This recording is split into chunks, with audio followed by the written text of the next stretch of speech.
안녕하세요. 부동산의 다양한 고민을 속 시원하게 해결해드리는 고민이원의 최은정입니다. 안녕하세요, 김인만입니다. 소장님, 요즘 시장이 엄청 침체되어 있나 봐요. 거래량이 뚝뚝뚝 떨어진다는 얘기가 막 기사들, 뉴스 막 어마어마하던데. 저도 침체가 되고 있습니다. 거래량이 얼마나 많이 떨어졌냐면요. 네. 작년 상반기에 전국 아파트 거래량이 45만 건 정도 됐는데 올 상반기는 18만 건. 더 심각한 건 뭐냐면 서울 아파트 같은 경우에 7월 달에 신고 기준으로 317건. 317건? 네. 서울에 아파트가 얼마나 많은데 그러니까. 25개 구에 317개면 그럼 좀 지금 사도 돼? 그렇게 쉽게 사기는 어렵죠. 사람들 마음이 똑같은데 그쵸. 지금 굉장히 불안하죠. 자, 첫 번째 사연 만나봅니다. 자, 첫 번째 사연은 내집마련TV 만세님이 보내주셨어요. 구독자 같죠, 그죠? 네. 흐름을 맞죠? 아는 분이야. 자, 안녕하세요, 소장님. 저는 30대인데 남양주 다산 진건지구의 시세 16억 정도 되는 주상복합 아파트를 소유하고 있습니다. 내년 1월이 비과세 시기인데 상급지로 이동하고 싶어요. 추천해 주실 만한 곳이 있으실까요? 부럽다. 추가로 보유자금이 얼마 되시냐고 살짝 여쭤봤더니 무려 15억?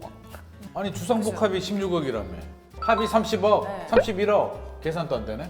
당황했네? 선택의 폭이 굉장히 넓어요. 네. 30억이니까 네. 자, 저는 궁금한 게 이분이 이 수익이 고정적으로 창출이 돼서 앞으로 더 많은 수익이 늘어나느냐 아니면 뭐 이벤트처럼 지금 자금이 거의 맥스냐 아니면 네. 앞으로 1년 후, 3년 후에 자금이 더 늘어나느냐에 따라서 네. 이제 전략이 조금 달라질 것 같아요. 그래서 네.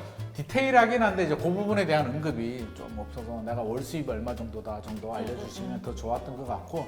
자, 그러면 이분이 알려주신 30억 정도 가지고 갈 수 있는 아파트를 좀 쫙 넓혀주세요. 와. 시원시원하게. 선택의 폭이 굉장히 넓은데요. 엄청 넓어, 엄청. 굉장히 넓어요. 뭐 네. 순수대로 가보면 일단 네. 뭐 부천이죠. 강남의 부천, 반포 뭐 찍어도 됩니다. 만약에 실거주 안 해도 되면 전세 끼고 하면은 마음대로 골라 잡을 수 있거든요. 네. 반포 1순위고요. 잠실주공 5단지 재건축 가능성이 높고요.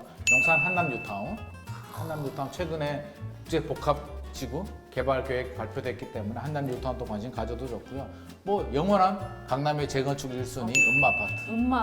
음마아파트 좋고요. 음마아파트 길 건너편에 네. 뭐 성경 아파트도 있고요. 뭐 미도도 있고요. 아파트 있잖아요. 네. 그렇죠. 여의도 뭐 항상 개발 1순위죠. 여의도도 아파트가 1976년도 정도 지었는데 굉장히 노후화가 됐고요. 네. 언젠가는 개발을 해야 되는데 입지가 너무 좋기 때문에 여의도 투자금을 30억 다 이렇게 하기 싫다라고 하면 오, 좋아, 목동. 목동 좋죠. 겨우 여건도 좋고요. 목동이 내재 가치가 좋잖아요. 용적률이 그렇죠. 110에서 150% 정도이기 때문에 목동도 충분히 눈여겨봐도 좋습니다. 뭐 네. 압구정도 큰 평수 80평 이런 건 안 되겠지만 평수 좀 작은 데라면 충분히 관심을 가지고 뭐 압구정에 투자하셔도 좋을 것 같습니다. 이분은 선택의 폭이 넓어요. 그래서 이렇게 가셔도 되고요. 이 남양주 주상복합이 39평이잖아요.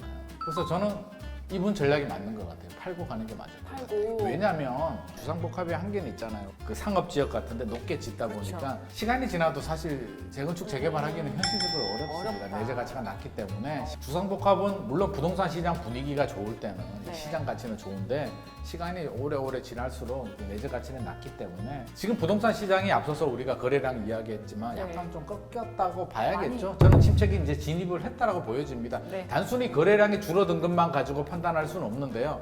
뭐 아까 많이 상승을 했고 네. 피로감도 누적이 됐고 이거 분위기를 바꾸려면 사야 되나?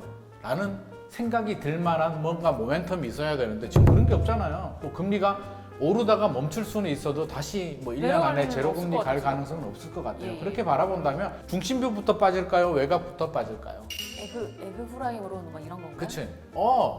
좀 안 해. 그렇죠. 중심지는 늦게 외곽부터 식잖아요. 그렇다면 서울보다는 남양주가 먼저 좀 가격 하락이 될 가능성이 있고요. 어차피 갈아타려고 마음을 먹었더라면 주상복합이라면 팔고 뭐 물론 남양주 다산신도시 좋긴 하지만 지금 분위기라면 우리가 1주택일 때 팔 때 이유가 있잖아요. 더 좋은 데로 갈아타거나 그렇죠. 아니면 꼭 팔아야 될 이유가 있거나 이분은 꼭 팔아야 될 이유는 뭐 없을 것 같기는 한데 더 좋은 거로 갈아타기 위해서라면 저는 뭐 충분히 한번 베팅해볼 만한 가치가 있지 않을까.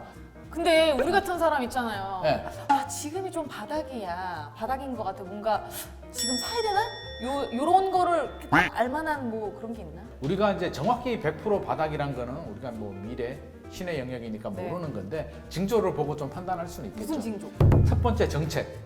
정부가 알아서 우리나라 정부는 친절하게 부동산 정책을 항상 발표를 하잖아요. 집값이 오버슈팅 많이 올랐을 때는 규제를 하고요. 떨어졌을 네. 때는 언더슈팅을 하는데 서울이 규제 지역으로 풀릴 때, 해제될 때 왜 풀겠어요? 어? 자꾸 묻네 나한테. 집값이 떨어지니까 집값 떨어지면 규제가 풀리잖아요. 네. 그러면 그런 서울이 마지막 에그프라이 노른자가 식었으니까 풀어주잖아. 그래서 규제 지역으로 해제를 시켜주는데 지금은 아니고요. 규제 지역이 풀리느냐 안 풀리느냐를 좀 예의주시해야 됩니다. 네. 서울이 풀렸다라고 한다면 야 이거 정부가 네. 집값 많이 떨어지니까 난리가 났구나. 애들이 드디어 풀어주는구나 라고 생각을 해야 돼요. 그래서 집값이 많이 떨어졌다. 첫 번째 신호고요. 네. 두 번째는 일반 아파트 같은 경우 우리가 전세가율이 서울 같은 경우는 한 50% 정도 되거든요. 그러면 아파트가 매매 가격이 10억이면 전세가 한 5억 정도 되겠죠? 뭐 6억짜리도 있고 4억짜리도 네네네. 있고 그 정도 전세가율이 되는데 자 집값이 떨어집니다. 얼마까지 떨어질까? 저는 한 30% 정도 보고 있거든요. 지금 몇 프로 빠진 건데요? 지금 5%에서 10% 정도 빠졌나? 고점 대비? 더 떨어져라. 시간이 지나면 더 떨어질 수도 있어요. 네. 그런데 그게 단기간에 떨어지면 이제 경착륙이 되는 거고요. 한 3년에 걸쳐서 떨어지면 연착륙이 되는데 네. 이 정도 떨어질 수는 있습니다. 그래서 실거래가 확인한 다음에 고점 대비 30% 정도 빠졌다면 많이 빠졌네. 아, 서울 규제 지역 풀렸네. 정도 이해하시면 될 것 같고 오. 마지막 세 번째로 우리가 오를 때도 2020년, 21년 상반기까지만 해도 뭐 패닉 바잉 들어보셨죠? 네. 들어갔죠. 우리에게 대출 받아서 연끌해가지고 패닉 바잉을 했는데 네. 침체가 될 때도 패닉 셀링이 나옵니다. 집어 던질 때가 나와요. 집주인이 아. 와, 나 도저히 못 견디겠어, 진짜. 네. 탈출해야겠어. 그런 시기가 언제 오느냐? 그게 바닥이에요. 패닉 오. 바잉이 고점이라면 패닉 셀링은 저점이에요. 근데 아직은 집주인들이 안 던지고 있잖아요. 그래서 아직은 바닥이 아니라는 거야.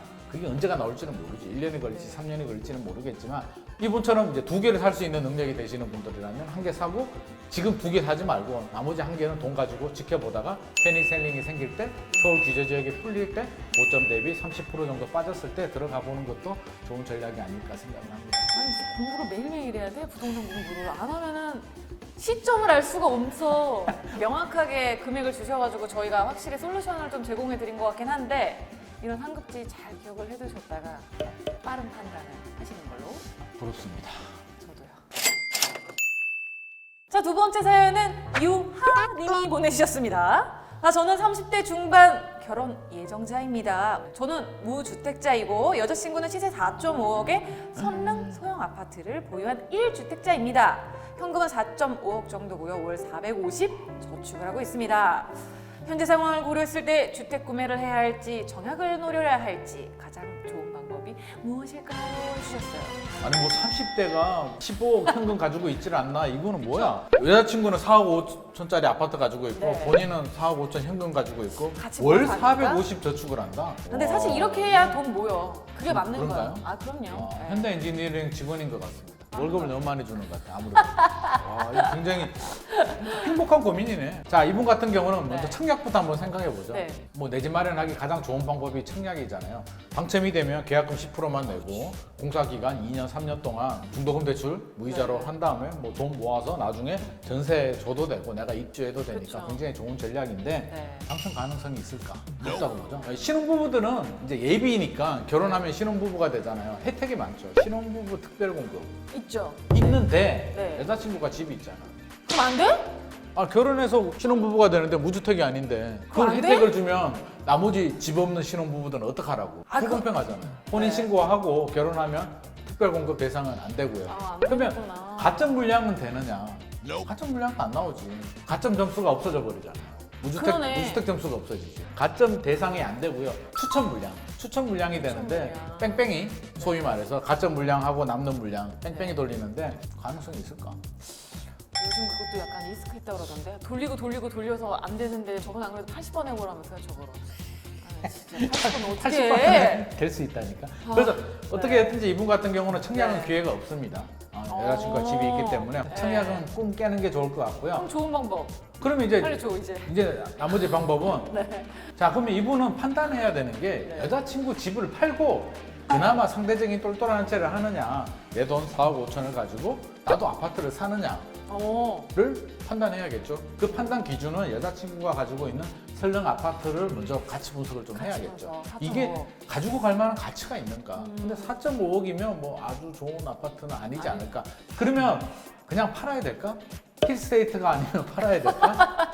그건 아니잖아요. 어떻게? 그러면 이제 자 나홀로 아파트고 이제 가격이 이 정도면은 일반적으로 시장 가치가 그렇게 좋다라고 볼 수는 없죠. 그러면 네. 그냥 갖다 버리지 마시고요. 좀 오래됐다라고 한다면 그거 한번 확인해 보세요.